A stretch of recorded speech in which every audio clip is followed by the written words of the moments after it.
Let me tell you something. The United States of America is the most powerful nation on earth. Period. Period. Not only do we have the largest economy in the world, we have the strongest economy in the world.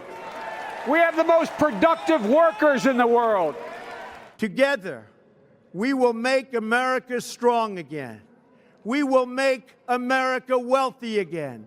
We will make America proud again. We will make America safe again. And yes, together, we will make America great again. Welcome to LSE IQ, the podcast where we ask social scientists and other experts to answer one intelligent question. I'm Sue Windebank from the IQ team, where we work with academics to bring you their latest research and ideas and talk to people affected by the issues we explore. A shining city on a hill, America the Beautiful.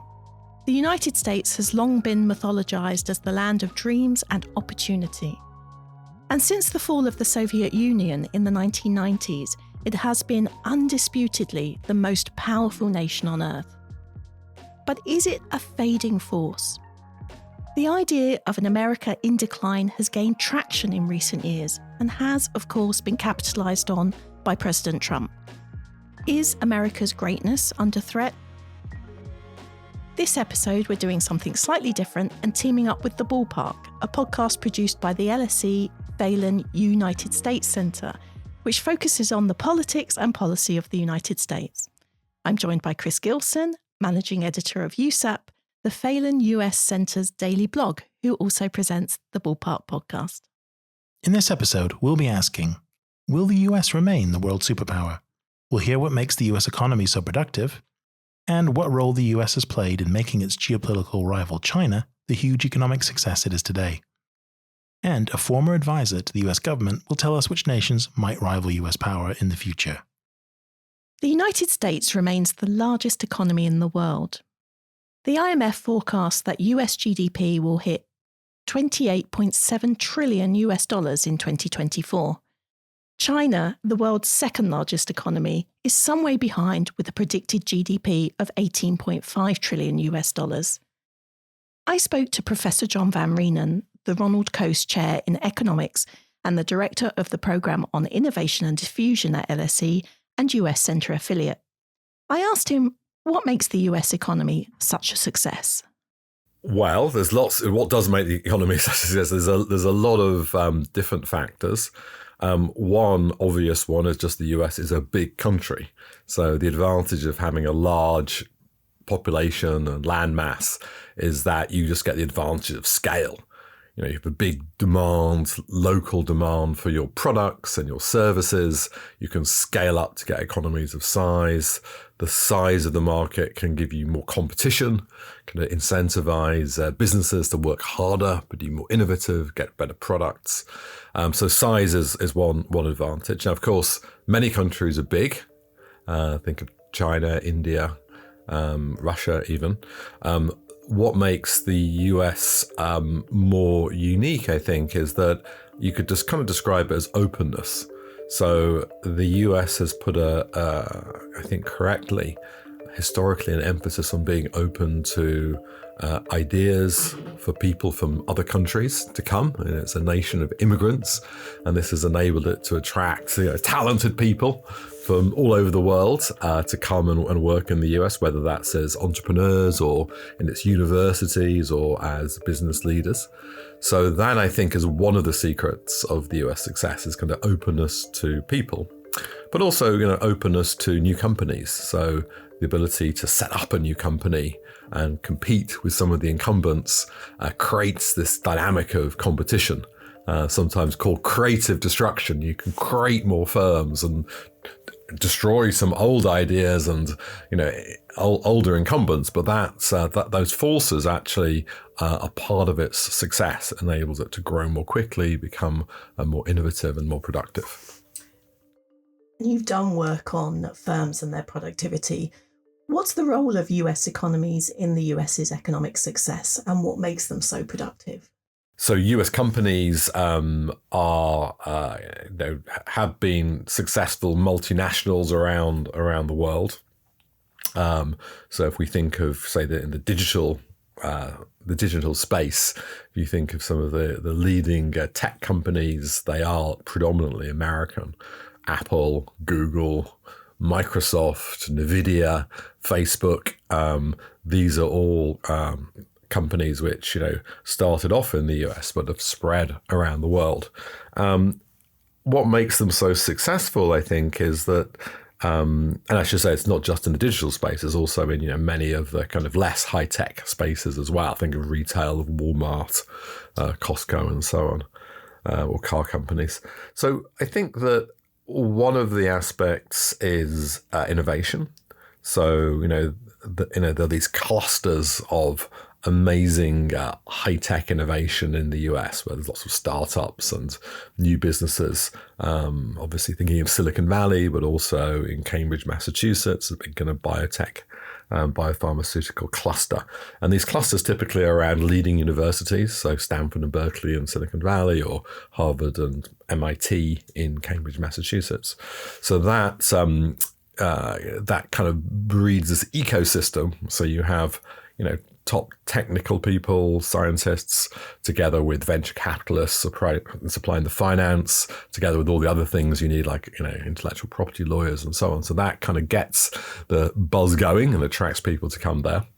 And then these companies have the ability to scale up very quickly. So one of the big market I mentioned earlier on enables the companies initially to scale up in the home market, but then once they've got those benefits of scale, they can then move into international markets as well.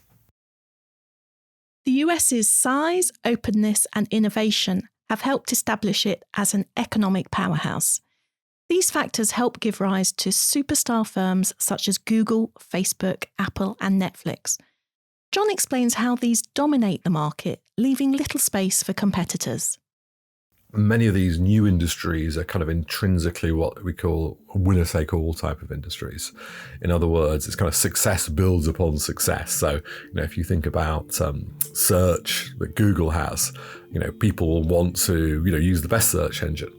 So how do you get the best search engine? Well, if lots of people are using your search engine, a company like Google can get more information on them and help improve the algorithms which direct their search. So the more people want to use them, so you get this kind of chicken and egg type of thing where you get what economists call network effects, which actually mean that you become the dominant search engine. It's very hard for other search engines to come in, even if they're very well financed, like Bing, for Microsoft to kind of overtake them.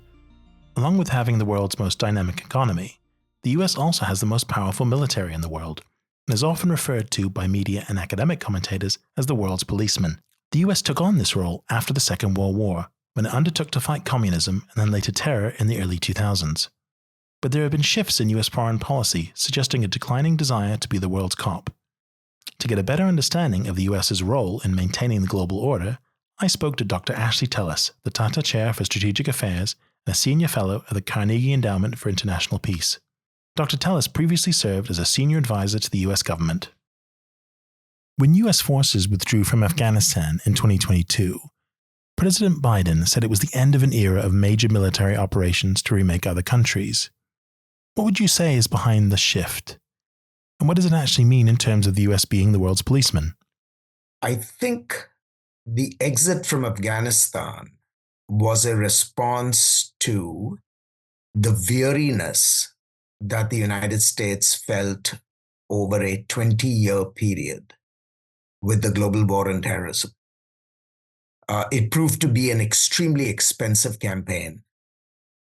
And what was most unfortunate about it was that for all the expenses in blood and treasure, the US was gradually grappling with the reality that it was unable to fundamentally change the outcomes in those countries.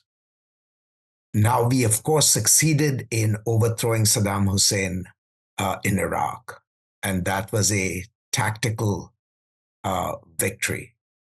But the strategic objective of creating an Iraq that was stable and friendly to the West is still proving to be a continuing challenge.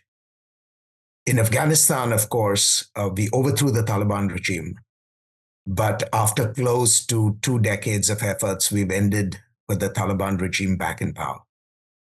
So I think what President Biden meant when he said what he said was that the United States was no longer going to be in the nation building business.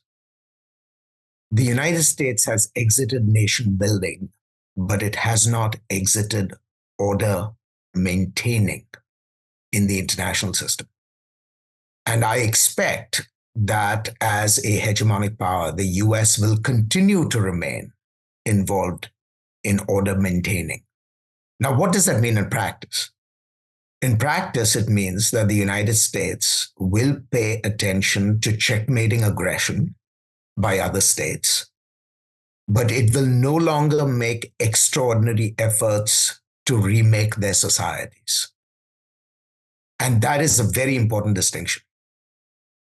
To what extent does the American public have an appetite for foreign intervention now? So the appetite of the American public for foreign interventions today is close to zero. But there is an important caveat. It all depends on what US interests are implicated in the intervention.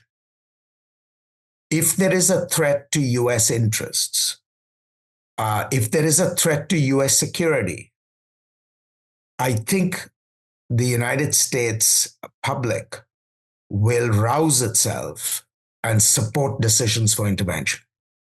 While the attitudes of US politicians, policymakers, and the public have changed towards military intervention overseas, the US stands by to act when either it or its interests are threatened. And it has the power to do so.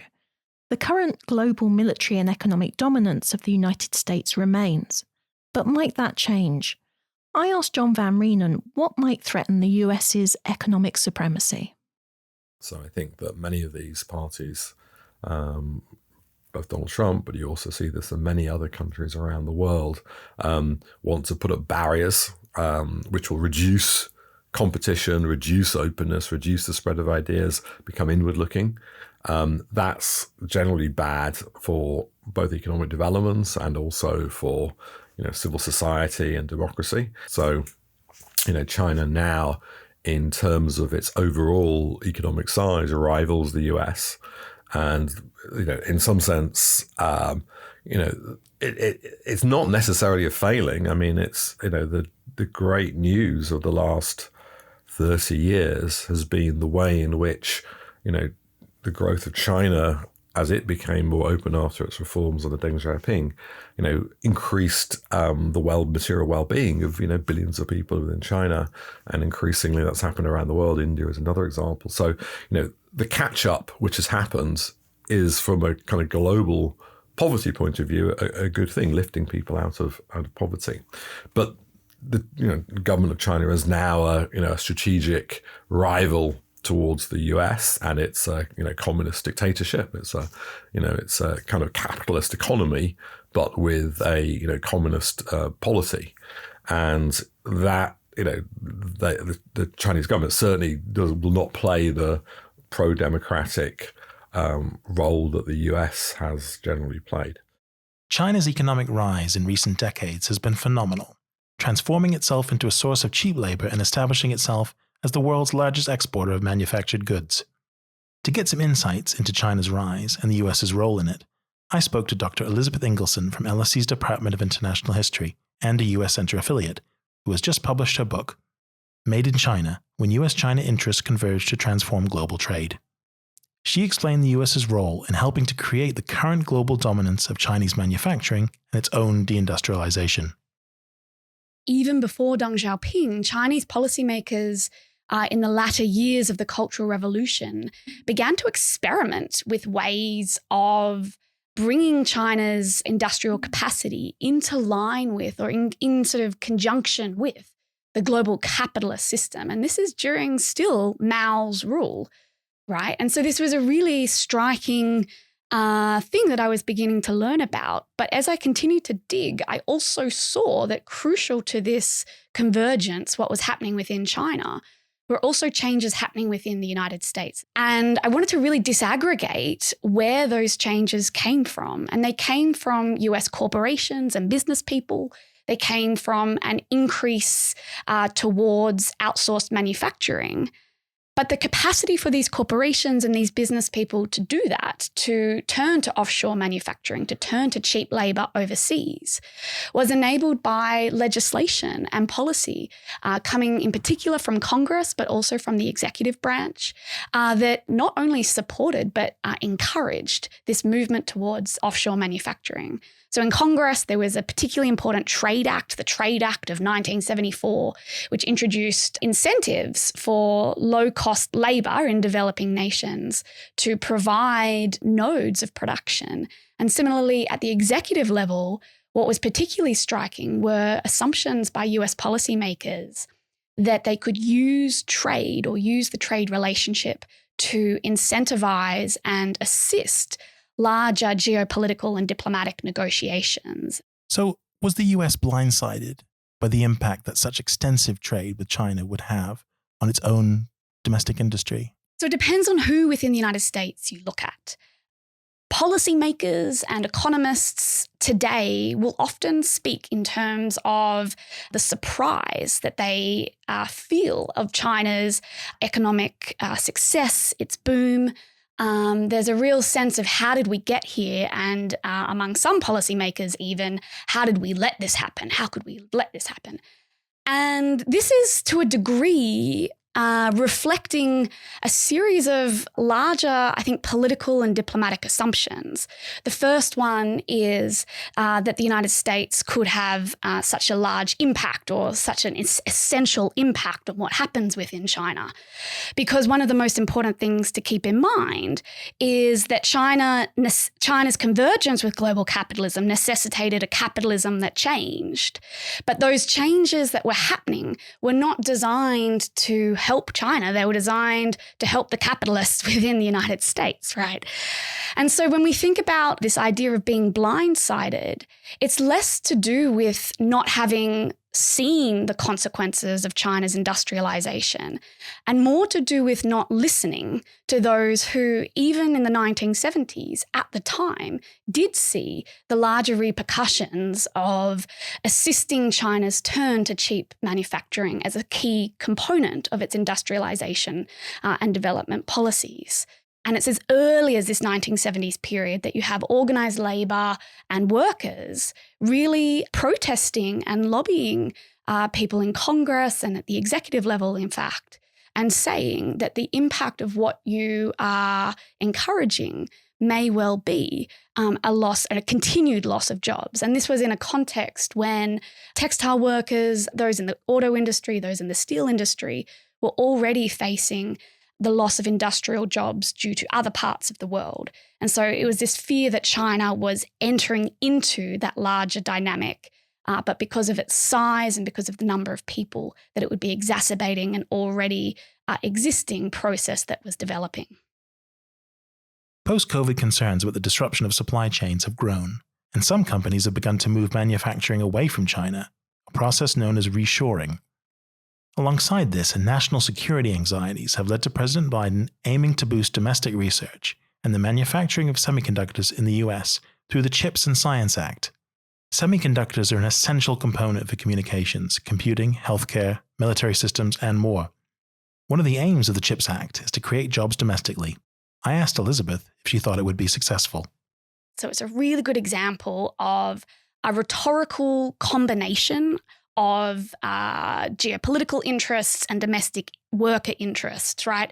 But I think what's really, really important is to remember that industrialization or that the creation of industrial output is not something that the United States has had a particular dip in since the 1940s. In fact, the United States' industrial capacity has remained fairly steady since the sort of World War II era, right? It's going on almost a century. So industrial output remains fairly steady. What has changed over time is industrial employment. So when we speak of deindustrialization, it's really a process of manufacturing job losses rather than the sort of the ending of or decreasing of manufacturing itself. And so to speak about manufacturing jobs as coming en masse from the CHIPS Act is misleading, because it's a misleading understanding of how industrial policy works in today's context. These are high-level, high-tech using sort of manufacturing outputs that will not create the kinds of jobs that the United States did have in the sort of mid-century era. And so while having the CHIPS Act might help with geopolitics, it might help with the economy more broadly, it's not going to address the needs of American workers. How likely would you say is it that China will overtake the US as the largest economy in the world? So I think when we speak about sort of the future of Chinese economy, at the core of it, at least today, is I think a paradox. Because on the one hand, the Chinese economy is stagnating. You've got significant problems with the housing market and with a whole range of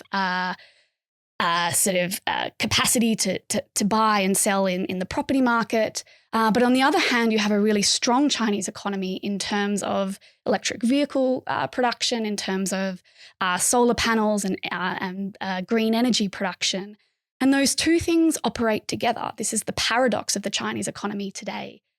If we're going to accept that this paradox exists, that China is both a strong economy in some ways and weaker in others, then it enables a way to adapt to change and adapt to historic forces that will happen, that can't be predicted, and therefore won't straitjacket US policymaking. And there's a real long history, I think, in the United States of having a very straitjacketed approach towards China in particular. In terms of policymaking, I asked Ashley Tellis what he thought the US had got right in its dealings with China. Here he mentions his 2015 book, Revising US Grand Strategy Towards China, written with co-author Robert Blackwell. And until the point that our report appeared, most US policymakers were content to believe that a continuing engagement with China would change Beijing's attitude to the world, and that we would basically be able to live with a high degree of amity without any need for correction. And Blackwell and I made the argument that that was certainly not going to be the case. And so the first thing that US policy has gotten right since then was it has begun to think of China as a competitor. The second thing that we've gotten right is that we need to have a much bigger toolkit for dealing with China as a competitor than just simply engagement and the hopes that accompanied engagement. And so I think we have begun to do many things since then that are very sensible and long overdue.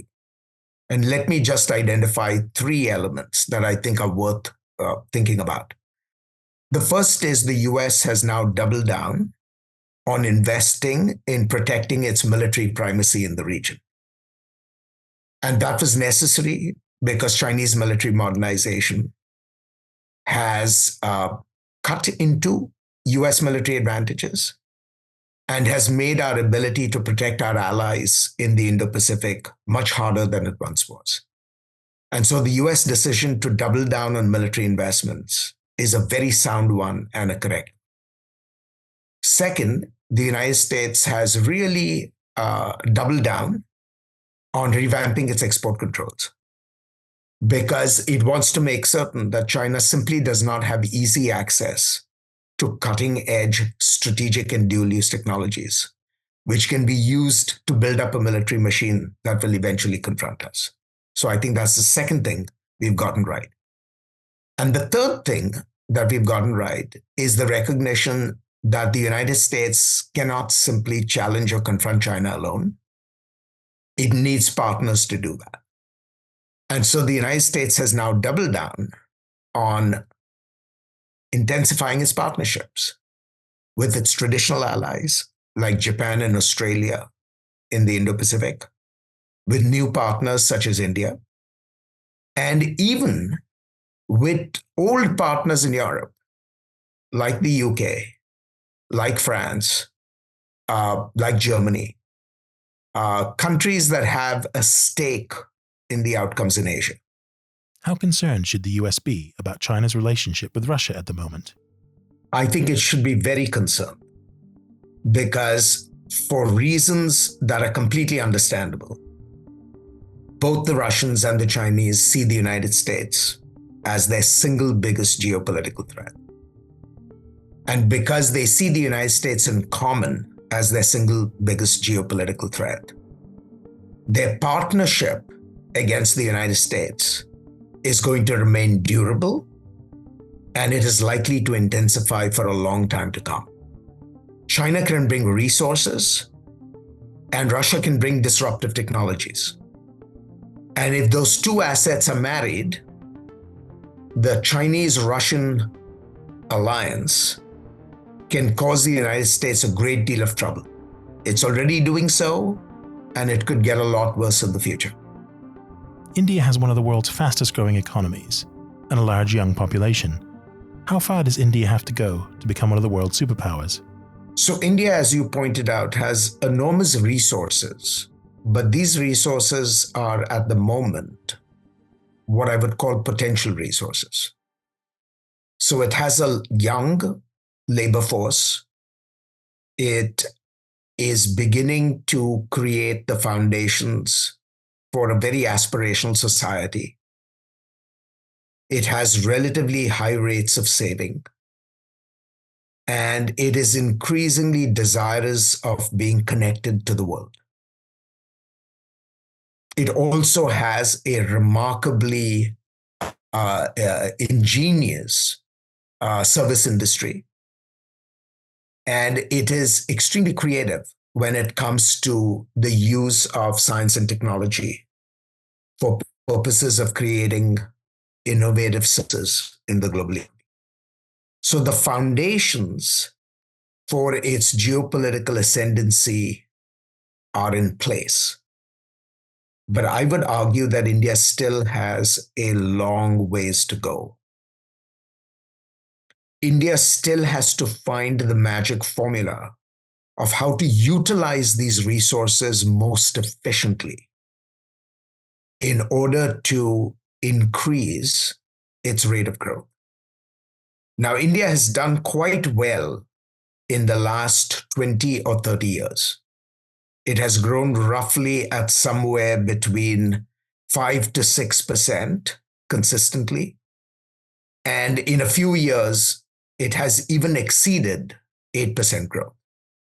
In other words, India has demonstrated peak growth rates of about 8%. But if India is to become a great power, like China is today, then I think it has to be able to make the peak growth rate of 8% or more into a new trend growth rate. In other words, it cannot afford to do 8% plus growth episodically. It's got to do 8% plus growth consistently, and it has to do that for at least another 20 years. I'm not convinced that Indian policy today will allow it to reach such trend growth rates consistently. With China's economy stagnating in some respects, and India still some way from fulfilling its potential, I asked Ashley Tellis whether it was likely the US would remain the world superpower. I think we are fated to remain the world's superpower for at least another couple of decades. I think China will continue to rise. I'm not one of those who believes that China has peaked in some meaningful sense. When I look out at the geopolitical terrain globally, I cannot imagine any other bloc that is either coalescing currently or likely to coalesce in the future that will pose a meaningful threat to American hegemony. The European Union could, in theory, if the European Union becomes more akin to a state, But the European Union is an experiment, it's a work in progress. And while it is acquiring state-like characteristics, it is still not a unified state and is unlikely to be for reasons that we all appreciate.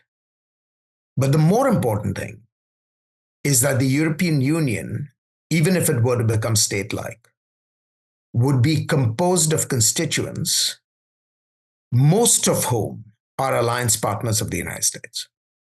And if you exclude the European Union, then all the other coalitions that are out there, the BRICS, the Shanghai Cooperation Organization, the unlimited alliance between Russia and China, or even the new quartet in an axis of resistance, Russia, China, Iran, and North Korea, to my mind, are just not strong enough collectively to challenge American hegemony.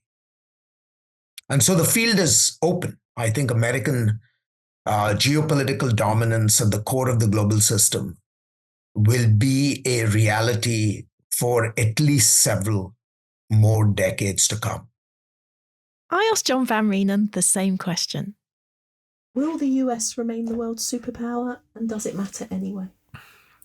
Well, let me answer the second question first. Well, I think it does matter because with all its problems, the US is the only, I think, country which has the hard power and soft power to provide the underpinnings for the rules-based global order.